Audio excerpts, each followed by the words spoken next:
millions of CDR funds for investors, and how might they affect the market? My colleague Wang Lihuan spoke earlier today to Theodore Shou, Chief Investment Officer at Skybound Capital.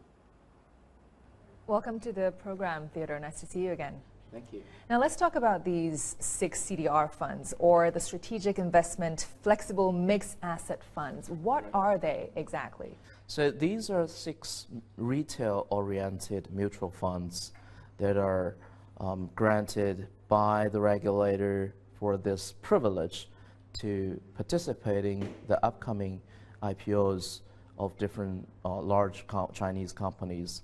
And very often the media has been referring to these companies as unicorns or large CDR issuance. And the reason why these funds are named mixed assets is because all 3 of these funds will have a mixed strategy of allocating part of the capital to the participation of these IPOs and the rest of the capital to fixed income assets. So in nature, this is actually a mixed asset portfolio with allocation to both equity and bonds. All 6 of them, you mean? All 6 will be. Now, do you think this will be the best way for retail investors to get in on the unicorn craze? I believe it is one of the best ways because obviously after the IPO of these companies, investors will have different approaches to their own investment. But when it comes to participation in the IPOs themselves, I do believe getting a piece of those 6 funds might be a good opportunity for retail investors to lower their cost. Because if they participate in the IPO themselves, it is highly likely they wouldn't be allotted any shares. And even if they want to go out to the secondary market and buy from the market, it's most likely the share price has already risen to an elevated level. Therefore, for the retail investors, if they really want to participate in the IPO of these CDRs, I believe these 6 funds probably offer a more cost-efficient approach. Now, these 6 funds will start to raise up to 300 billion yuan in total. How do you think this will impact the markets?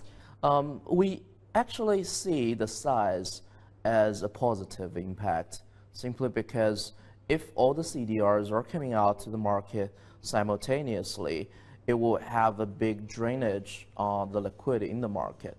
Obviously, the regulators has already stated very clearly that they're going to pace the IPOs in a reasonable way so that all these new issues are not going to have too material an impact on the market liquidity.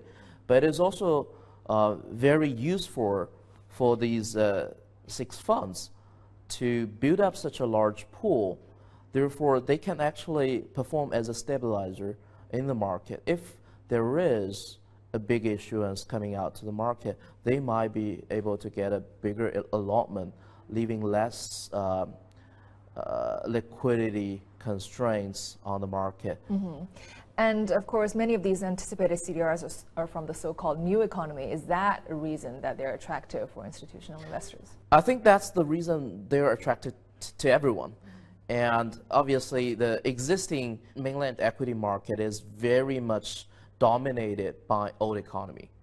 Old economy, we refer to financial services, oil and gas, steel and iron ore, and all these. From an investor's perspective, be it retail or institutional, I want to have a balanced portfolio. I want to have the access to various sectors, and preferably sectors that are really benefiting from this age, sectors that are going to deliver better performance in the future. And introducing all these new economy companies to the equity market definitely has all these benefits to investors. Do you think we're going to see more CDRs in the future? We have done a pretty thorough analysis. We believe there are about 5 to 6 large offshore listed Chinese companies that are already qualified for all these CDR listing rules. And we believe there are about 25 to 30 so-called innovative Chinese companies that are not listed anywhere else will potentially be qualified for the CDR issuance. Therefore, in the following 2 to 3 years, we believe there will be roughly 30 to 40 names that will come to the market under the CDR regime. Thank you so much for your insights. Thank you.